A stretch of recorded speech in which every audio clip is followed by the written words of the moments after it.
Good morning, students. This side Komal Goyal from MBA department. As previously we have discussed about the personality theory, that is Big Five trait model of personality.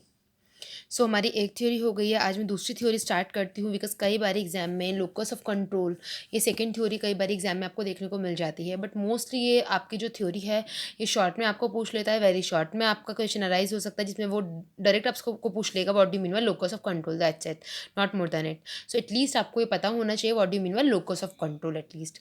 So basically बेटा मैंने ये इस theory का आपको 2 page properly complete करके दिए, so that अगर आपको 7.5 मार्क में भी अगर ये क्वेश्चन आस्क करता है तो एटलीस्ट आप उसको रिवर्ट अच्छे से कर पाओ।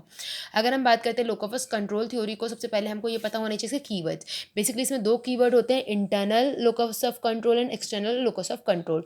अगर मैं आपको एक बहुत लार्ज स्केल पे मैंने पूरी थ्योरी जैसे पढ़ी तो मैंने अपना जिस तरीके से मैंने माइंड सेट किया अपने आप को, जैसे मैंने ये थ्योरी समझाई है वो मैं आपको एक बार बताती हूँ। मैंने इंटरनल को दिया है, इंटरनल लोकस ऑफ कंट्रोल को positive attitude, and external locus of control को नेगेटिव एटीट्यूड। तो अगर हम बात करते हैं इन दोनों पॉइंट्स की, हम इसके ऊपर पूरी थ्योरी एक बार पढ़ेंगे, फिर आपको क्लियर होगा कि बेसिकली मैं ये कीवर्ड्स आपको क्यों दिए हैं। ठीक है, अगर हम बात करते हैं जिस ऑथर ने थ्योरी दी है लोकस ऑफ कंट्रोल, उन्होंने ये बोला है कि 2 तरीके के लोग होते हैं जो या तो इंटरनल लोकस ऑफ कंट्रोल रखते हैं या फिर एक्सटर्नल लोकस ऑफ कंट्रोल रखते हैं।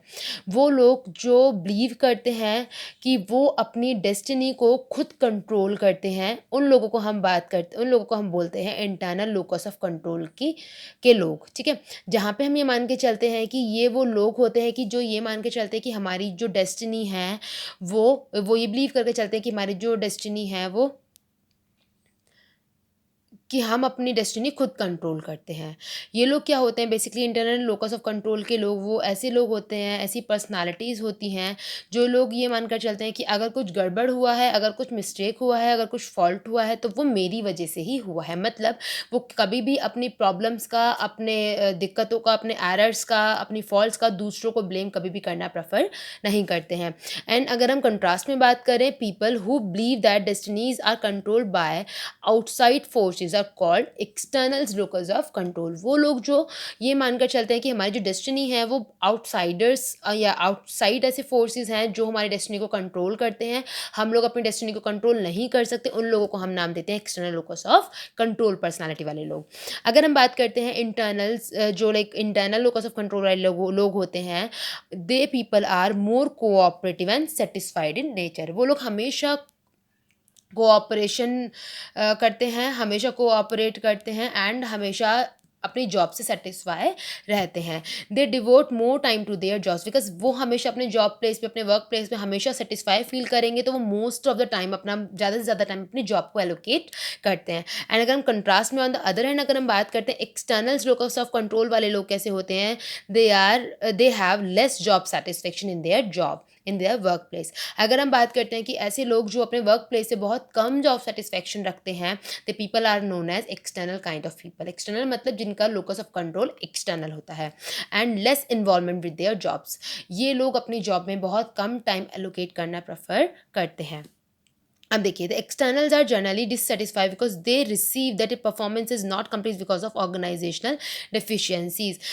एक्सटर्नल लोकस ऑफ कंट्रोल वाले जो पीपल होते हैं वो ऐसे होते हैं जो हमेशा अपनी परेशानियों का, अपने एरर्स का, अपनी प्रॉब्लम्स का हमेशा दूसरों को बोलते हैं कि उसकी वजह से मेरा काम गलत हो गया, उसकी वजह से ये हो गया। वो हमेशा क्या करते हैं कि वो दूसरों को ही पॉइंट आउट करते हैं, हमेशा दूसरों को ब्लेम करते हैं अपनी प्रॉब्लम्स के लिए। इस तरीके के लोग वो होते हैं।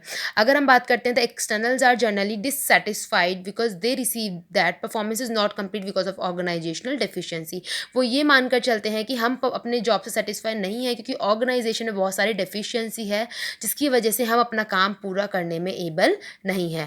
ऑन द अदर हैंड अगर हम इंटरनल्स की बात करते हैं, इंटरनल्स ऐसे लोग होते हैं adjust themselves with in given situation. Internals locus of control वाले लोग हमेशा खुद को एडजस्ट कर लेते हैं जैसी भी सिचुएशन अराइज होती है उसके accordingly, because they people are much more satisfied in their workplace. They are not going to complain for anything.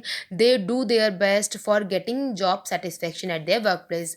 इसीलिए वो लोग अपना मैक्सिमम टाइम जॉब में इन्वॉल्व रखते हैं। अगर हम बात करते हैं इंटरनल्स लोगों को, वो दूसरों को कभी ब्लेम नहीं करते। अगर वो कहीं परफ़ॉर्म नहीं कर पाते, अच्छा परफ़ॉर्म नहीं कर पाते, वो कभी भी उस नॉन परफ़ॉर्मेंस के लिए कभी भी दूसरों को ब्लेम नहीं करेंगे। बट एक्सटर्नल्स हमेशा अपनी फ़ॉल्ट के लिए दूसरों को ब्लेम ही करेंगे। अगर हम बात करते हैं कि अगर डिससैटिस्फाई एक्सटर्नल्स होते हैं, जो एक्सटर्नल्स अगर डिससैटिस्फाई फ़ील करेगा, वो क्या करेगा? वो प्रॉब्लम्स क्रिएट करेगा ऑर्गनाइज़ेशन के लिए। ऑन द अदर हैंड, जो इंटरनल्स होंगे, जो डिससैटिस्फाइड होंगे, वो क्या करेंगे? वो अपनी जॉब को गिव अप करना प्रेफ़र करेंगे, बट वो अपनी वजह से किसी को भी ब्लेम नहीं करेंगे। इंटरनल्स काइंड ऑफ लोग क्या होते हैं, वो हमेशा ये मानकर चलते हैं कि हेल्थ मेरा एक कंट्रोलेबल फैक्टर है, मैं हमेशा रिस्पॉन्सिबिलिटीज़ को अंडरटेक करूँगा, मैं हमेशा अपनी रिस्पॉन्सिबिलिटी को समझूँगा, उसके अकॉर्डिंगली ही मैं आगे अपना काम करूँगा। बट एक्सटर्नल्स क्या होते हैं, एक्सटर्नल्स अपनी रिस्पॉन्सिबिलिटीज़ को फ़ॉलो करना, अपनी रिस्पॉन्सिबिलिटी को कभी भी अच्छे से परफ़ॉर्म नहीं कर पाते। वो हमेशा प्रेफ़र करते हैं एक्सटर्नल्स वाले लोग कि उन्हें डायरेक्टिव स्टाइल ऑफ़ मैनेजमेंट दी जाए, जो उन्हें बारी-बारी इंस्ट्रक्शन इश्यू करें, जो बारी-बारी इनको गाइड करें, उनको डायरेक्ट करें, उसके बाद ही वो काम करेंगे। बिकॉज़ वो ऐसे होते हैं जो हमेशा दूसरों के ऊपर डिपेंडेंट रहते हैं, बिकॉज़ वो अपनी जॉब से कभी भी सैटिस्फाई नहीं होते हैं। ठीक है? अब लोकस ऑफ कंट्रोल के हमने 2 पैरामीटर पढ़ ली, जिसमें हमने बोला इंटरनल लोकस ऑफ कंट्रोल, जिसमें हमने बोला एक्सटर्नल लोकस ऑफ कंट्रोल। अगर हम बात करते हैं लोकस ऑफ कंट्रोल में हमारे कुछ और फॉर्म्स भी देखे जाते हैं, वो 3 फॉर्म्स हैं जिनमें मैंने यहाँ पे कीवर्ड्स मेंशन कर दिए हैं आपके ईज़ीनेस के लिए, जिसमें मैंने लिखा है ऑथोरिटेरियन, दूसरा मैंने लिखा है रिस्क प्रोपेंसिटी एंड मैकियावेलियन। ठीक है?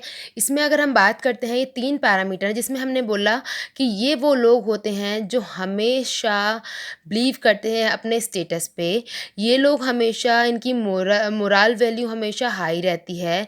ये लोग अपनी पोजीशन पे बहुत ज़्यादा रिजिड होते हैं। ये लोग बहुत स्ट्रक्चर्ड काइंड ऑफ पीपल होते हैं जो हर चीज़ को ऑर्गेनाइज़ करके रखते हैं। दूसरा रिस्क प्रोपेंसिटी का मतलब यहाँ पे क्या है? Rapid decision making. जो लोग रिस्क प्रोपेंसिटी में हायर होते हैं, जो हाई रिस्क प्रोपेंसिटी रखते हैं, वो लोग डिसीजन जल्दी से लेना प्रेफर करते हैं।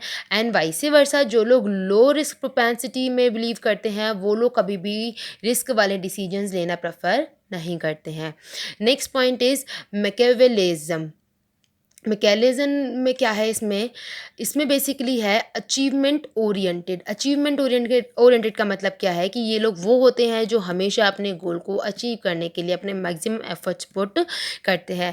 बेसिकली ये वो लोग होते हैं जो हमेशा इमोशन से दूर रहते हैं। ये लोग सिर्फ फोकस करते हैं अपने गोल अचीवमेंट के लिए। They just want to achieve their goal, nothing else. They just believe on achievement orientation only. वो हमेशा इमोशनल से इसलिए दूर रहते हैं क्योंकि उनके लिए इमोशंस कोई भी रोल प्ले नहीं करते हैं, वो हमेशा बिलीव करते हैं अचीवमेंट्स पे। So this is all about the theory that is locus of control. Thank you.